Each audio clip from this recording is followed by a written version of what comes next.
You've entered a space where silence speaks, and words carry weight. This is Lazy Readers, timeless stories for curious minds.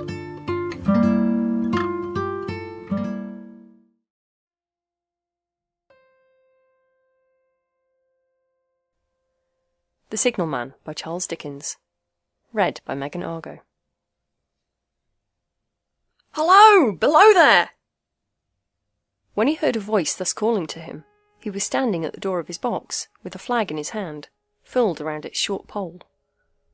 One would have thought, considering the nature of the ground, that he could not have doubted from what quarter the voice came, but instead of looking up to where I stood on the top of the steep cutting nearly over his head, he turned himself about and looked down the line. There was something remarkable in his manner of doing so, though I could not have said for my life what. But I know it was remarkable enough to attract my notice, even though his figure was foreshortened and shadowed, down in the deep trench, and mine was high above him, so steeped in the glow of an angry sunset that I had shaded my eyes with my hand before I saw him at all. "Hello! Below!" From looking down the line, he turned himself about again, and, raising his eyes, saw my figure high above him. "Is there any path by which I can come down and speak to you?" He looked up at me without replying, and I looked down at him without pressing him too soon with a repetition of my idle question. Just then there came a vague vibration in the earth and air, quickly changing into a violent pulsation, and an oncoming rush that caused me to start back, as though it had force to draw me down. When such vapour as rose to my height from this rapid train had passed me, and was skimming away over the landscape, I looked down again, and saw him refurling the flag he had shown while the train went by. I repeated my inquiry. After a pause, during which he seemed to regard me with fixed attention, he motioned with his rolled-up flag towards a point on my level, some 200 or 300 yards distant. I called down to him, "All right!" and made for that point. There, by dint of looking closely about me, I found a rough zigzag descending path notched out, which I followed. The cutting was extremely deep and unusually precipitate. It was made through a clammy stone that became oozier and wetter as I went down. For these reasons, I found the way long enough to give me time to recall a singular air of reluctance or compulsion with which he had pointed out the path. When I came down low enough upon the zigzag descent to see him again, I saw that he was standing between the rails on the way by which the train had lately passed, in an attitude as if he were waiting for me to appear. He had his left hand at his chin, and that left elbow rested in his right hand, crossed over his breast. His attitude was one of such expectation and watchfulness that I stopped a moment, wondering at it. I resumed my downward way, and stepping out upon the level of the railroad, and drawing nearer to him, saw that he was a dark sallow man, with a dark beard and rather heavy eyebrows. His post was in as solitary and dismal a place as ever I saw. On either side a dripping wet wall of jagged stone, excluding all view but a strip of sky, the perspective one way only a crooked prolongation of this great dungeon, the shorter perspective in the other direction terminating in a gloomy red light, and the gloomier entrance to a black tunnel, in whose massive architecture there was a barbarous, depressing and forbidding air. So little sunlight ever found its way to this spot that it had an earthy, deadly smell, and so much cold wind rushed through it that it struck chill to me, as if I had left the natural world. Before he stirred, I was near enough to him to have touched him. Not even then removing his eyes from mine, he stepped back one step and lifted his hand. "This was a lonesome post to occupy," I said, and it had riveted my attention when I looked down from up yonder. A visitor was a rarity, I should suppose, not an unwelcome rarity, I hoped. In me, he merely saw a man who had been shut up within narrow limits all his life, and who, being at last set free, had a newly awakened interest in these great works. To such purpose I spoke to him, but I am far from sure of the terms I used, for, besides that I am not happy in opening any conversation, there was something in the man that daunted me. He directed a most curious look toward the red light near the tunnel's mouth, and looked all about it as if something were missing from it, and then looked at me. That light was part of his charge, was it not? He he answered in a low voice, "Don't you know it is?" The monstrous thought came into my mind, as I perused the fixed eyes and the saturnine face, that this was a spirit, not a man. I have speculated since whether there may have been an infection in his mind.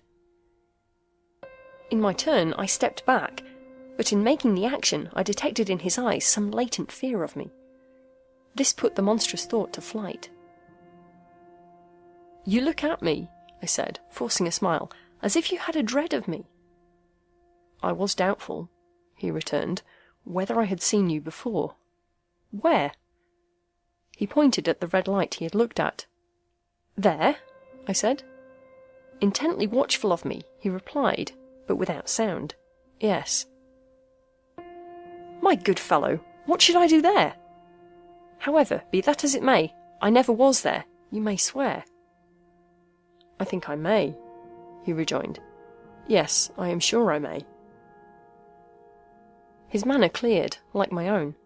He replied to my remarks with readiness, and in well-chosen words. Had he much to do there? Yes. That was to say, he had enough responsibility to bear, but exactness and watchfulness were what was required of him, and of actual work, manual labour, he had next to none. To change that signal, to trim those lights, and to turn this iron handle now and then, was all he had to do under that head. Regarding those many long and lonely hours of which I seemed to make so much, he could only say that the routine of his life had shaped itself into that form, and he had grown used to it. He had taught himself a language down here, if only to know it by sight and to have formed his own crude ideas of its pronunciation could be called learning it. He had also worked at fractions and decimals, and tried a little algebra, but he was, as he had been as a boy, a poor hand at figures. Was it necessary for him, when on duty, always to remain in that channel of damp air, and could he never rise into the sunshine from between these high stone walls? Why, that depended on times and circumstances. Under some conditions there would be less upon the line than under others, and the same held good as to certain hours of the day and night. In bright weather he did choose occasions for getting a little above these lower shadows, but being at all times liable to be called by his electric bell, and at such times listening for it with a redoubled anxiety, the relief was less than I would suppose. He took me into his box, where there was a fire, a desk for an official book in which he had to make certain entries, a telegraphic instrument with its dial, face and needles, and the little bell of which he had spoken. On my trusting he would excuse the remark that he had been well educated, and, I hoped I might say without offence, perhaps educated above that station, he observed that instances of slight incongruity in such wise would rarely be found wanting among large bodies of men, that he had heard it was so in workhouses, in the police force, even in that last desperate resource, the army, and that he knew it was so, more or less, in any great railway staff. He had been, when young, if I could believe it, sitting in that hut, he scarcely could, a student of natural philosophy, and had attended lectures, but he had run wild, misused his opportunities, gone down and never risen again. He had no complaint to offer about that. He had made his bed, and he lay upon it. It was far too late to make another. All that I have here condensed he said in a quiet manner, with his grave dark regards divided between me and the fire. He threw in the word "sir" from time to time, and especially when he referred to his youth, as though to request me to understand that he claimed to be nothing but what I found him. He was several times interrupted by the little bell, and had to read off messages and send replies. Once he had to stand without the door and display a flag as a train passed, and make some verbal communication to the driver. In the discharge of his duties I observed him to be remarkably exact and vigilant, breaking off his discourse at a syllable, and remaining silent until what he had to do was done. In a word, I should have set this man down as one of the safest of men to be employed in that capacity, but for the circumstance that while he was speaking to me he twice broke off with a fallen colour, turned his face toward the little bell when it did not ring, opened the door of the hut, which was kept shut to exclude the unhealthy damp, and looked out toward the red light near the mouth of the tunnel. On both of those occasions he came back to the fire with the inexplicable air upon him which I had remarked, without being able to define, when we were so far asunder. Said I, when I rose to leave him, "You almost make me think that I have met with a contented man." I am afraid I must acknowledge that I said it to lead him on. "I believe I used to be so," he rejoined, in the low voice in which he had first spoken. "But I am troubled, sir. I am troubled." He would have recalled the words if he could. He had said them, however, and I took them up quickly. "With what? What is your trouble?" "It is very difficult to impart, sir. It is very, very difficult to speak of. If ever you make another visit, I will try to tell you." "But I expressly intend to make you another visit. Say, when shall it be?" "I go off early in the morning, and I shall be on again at 10 tomorrow night, sir." "I will come at 11. He thanked me, and went out at the door with me. "I'll show my white light, sir," he said in his peculiar low voice, "till you have found the way up. When you have found it, don't call out, and when you are at the top, don't call out." His manner seemed to make the place strike colder to me, but I said no more than, "Very well." "And when you come down tomorrow night, don't call out.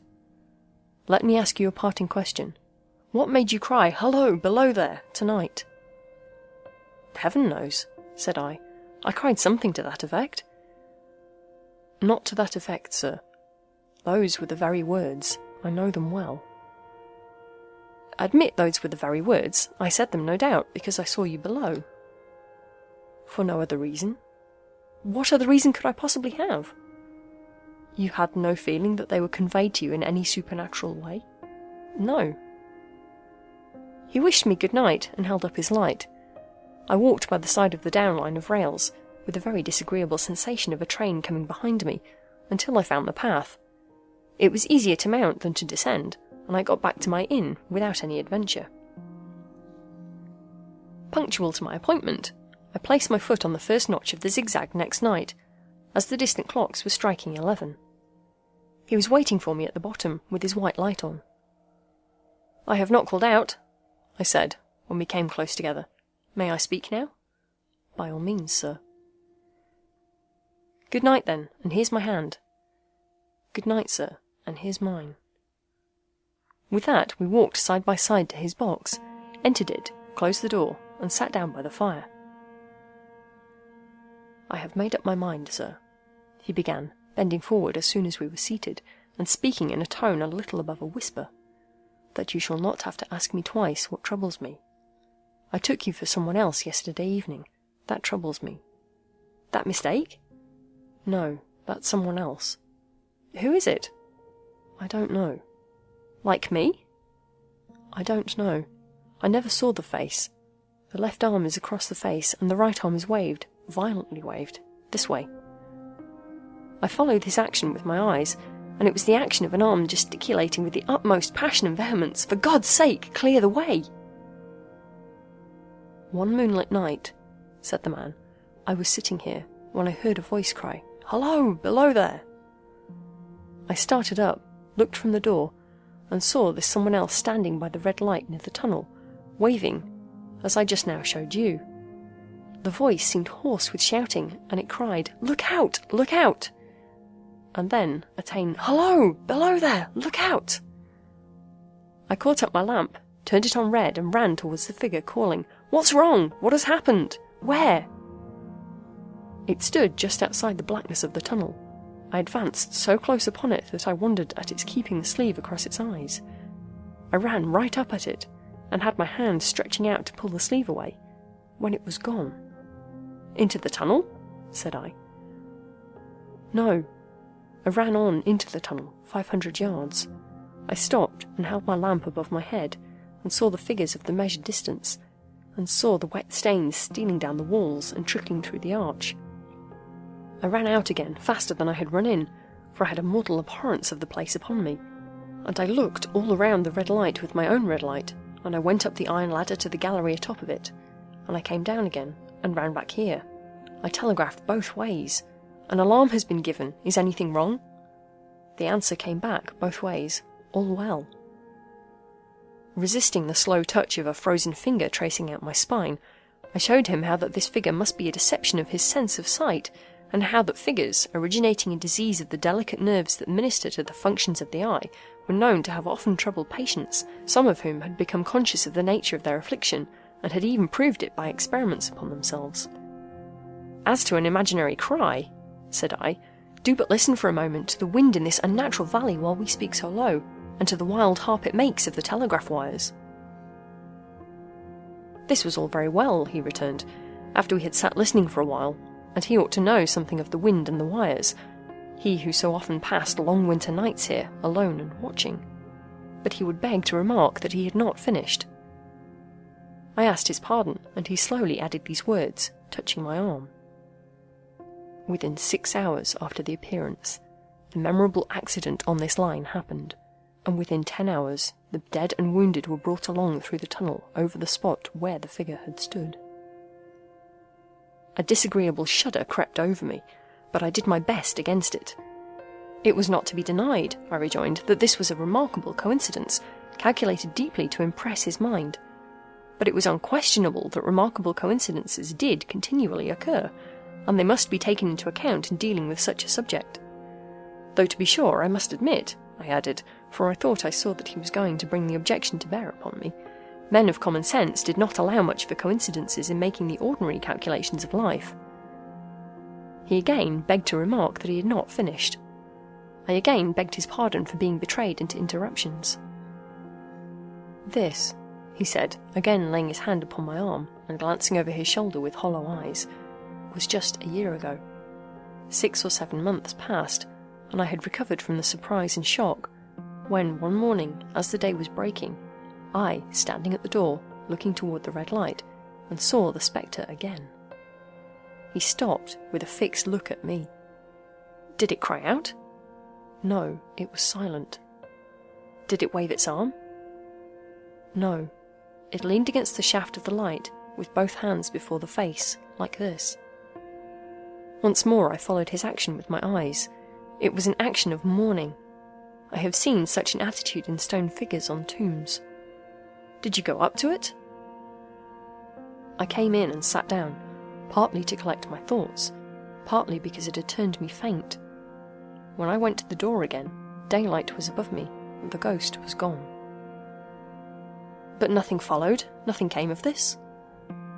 He touched me on the arm with his forefinger, twice or thrice, giving a ghastly nod each time. "That very day, as a train came out of the tunnel, I noticed, at a carriage window on my side, what looked like a confusion of hands and heads, and something waved. I saw it just in time to signal the driver, stop. He shut off and put his brake on, but the train drifted past here 150 yards or more. I ran after it, and as I went along, heard terrible screams and cries. A beautiful young lady had died instantaneously in one of the compartments, and was brought in here and laid down on this floor between us. Involuntarily I pushed my chair back as I looked from the boards at which he had pointed to himself. True, sir, true, precisely as it happened, so I tell it to you. I could think of nothing to say, to any purpose, and my mouth was very dry. The wind and the wires took up the story with a long, lamenting wail. He resumed, "Now, sir, mark this, and judge how my mind is troubled. The spectre came back a week ago. Ever since it has been there, now and again, by fits and starts. At the light? At the danger light. What does it seem to do?" He repeated, if possible with increased passion and vehemence, that former gesticulation of, "For God's sake, clear the way!" Then he went on, "I have no peace or rest for it. It calls to me for many minutes together in an agonized manner. 'Below there! Look out! Look out!' It stands waving to me. It rings my little bell." I caught at that.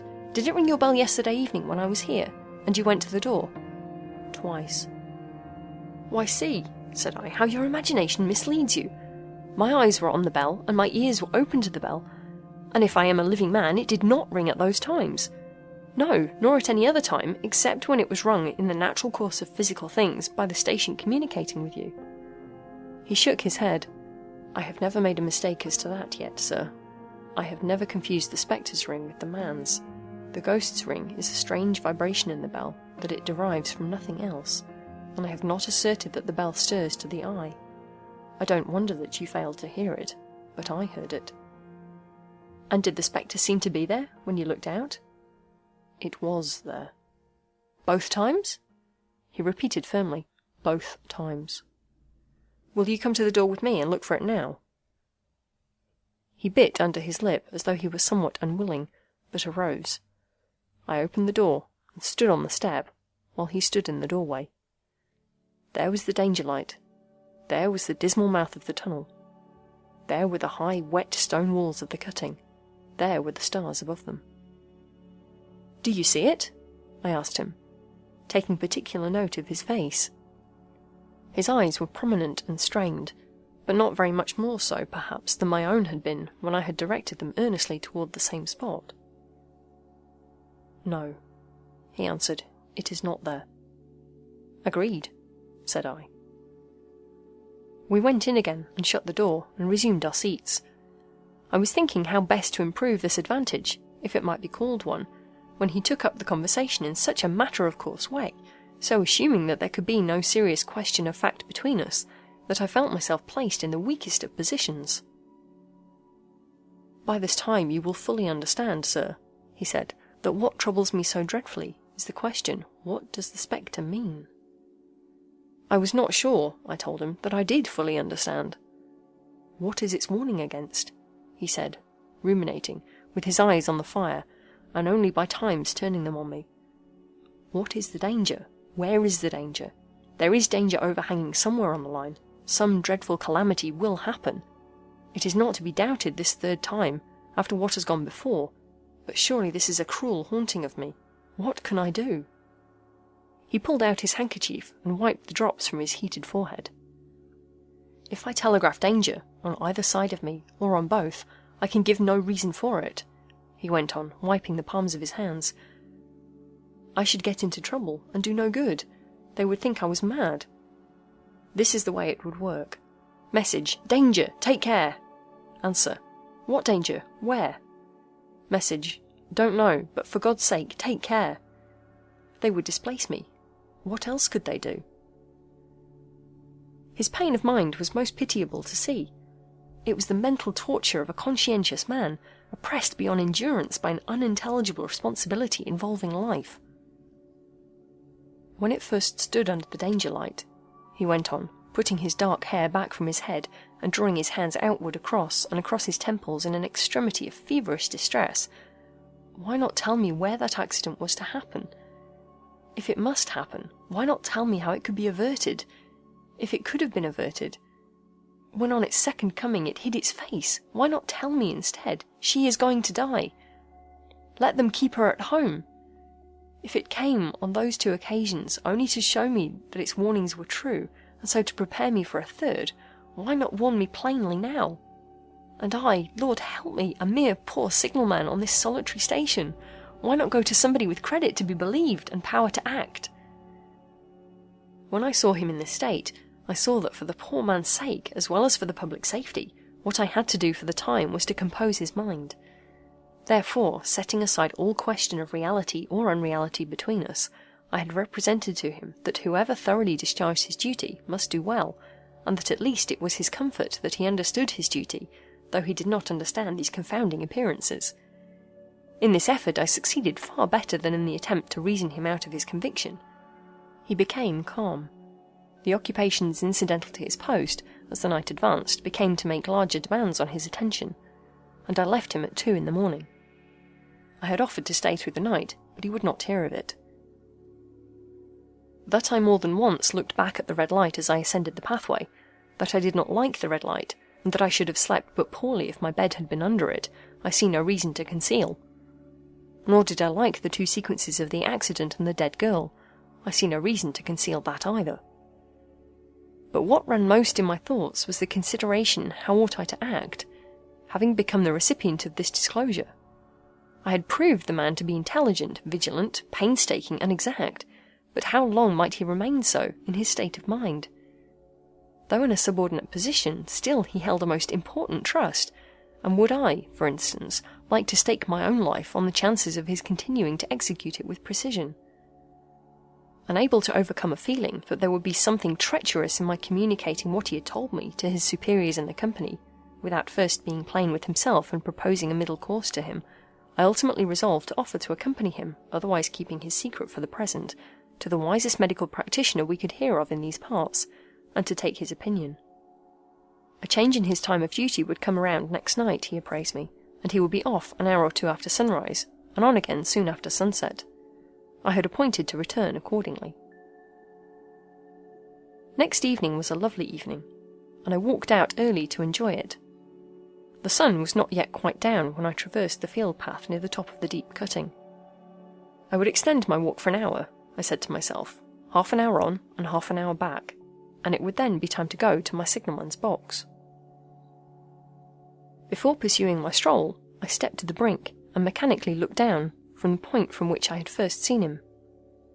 I cannot describe the thrill that seized upon me when, close at the mouth of the tunnel, I saw the appearance of a man, with his left sleeve across his eyes, passionately waving his right arm. The nameless horror that oppressed me passed in a moment, for in a moment I saw that this appearance of a man was a man indeed, and that there was a little group of other men standing at a short distance, to whom he seemed to be rehearsing the gesture he made. The danger light was not yet lighted. Against its shaft a little low hut, entirely new to me, had been made of some wooden supports and tarpaulin. It looked no bigger than a bed. With an irresistible sense that something was wrong, with a flashing self-reproachful fear that fatal mischief had come of my leaving the man there, and causing no one to be sent to overlook or correct what he did, I descended the notched path with all the speed I could make. "What is the matter?" I asked the men. "Signalman killed this morning, sir." "Not the man belonging to that box?" "Yes, sir." "Not the man I know?" "You will recognise him, sir, if you knew him," said the man who spoke for the others, solemnly uncovering his own head and raising an end of the tarpaulin, "for his face is quite composed." "Oh, how did this happen? How did this happen?" I asked, turning from one to another as the hut closed in again. "He was cut down by an engine, sir. No man in England knew his work better, but somehow he was not clear of the outer rail. It was just at broad day. He had struck the light, and had the lamp in his hand. As the engine came out of the tunnel, his back was towards her, and she cut him down. That man drove her, and was showing how it happened. Show the gentleman, Tom." The man, who wore a rough dark dress, stepped back to his former place at the mouth of the tunnel. "Coming round the curve in the tunnel, sir," he said, "I saw him at the end, like as if I saw him down a perspective glass. There was no time to check speed, and I knew him to be very careful. As he didn't seem to take heed of the whistle, I shut it off when we were running down upon him, and called to him as loud as I could call." "What did you say?" "I said, 'Below there! Look out! Look out! For God's sake, clear the way!'" I started. "Oh, it was a dreadful time, sir. I never left off calling to him. I put this arm before my eyes not to see, and I waved this arm to the last, but it was no use." Without prolonging the narrative to dwell on any one of its curious circumstances more than on any other, I may, in closing it, point out the coincidence that the warning of the engine driver included not only the words which the unfortunate signalman had repeated to me as haunting him, but also the words which I myself, not he, had attached, and that only in my own mind, to the gesticulation he had imitated. End of The Signalman by Charles Dickens. Read by Megan Argo.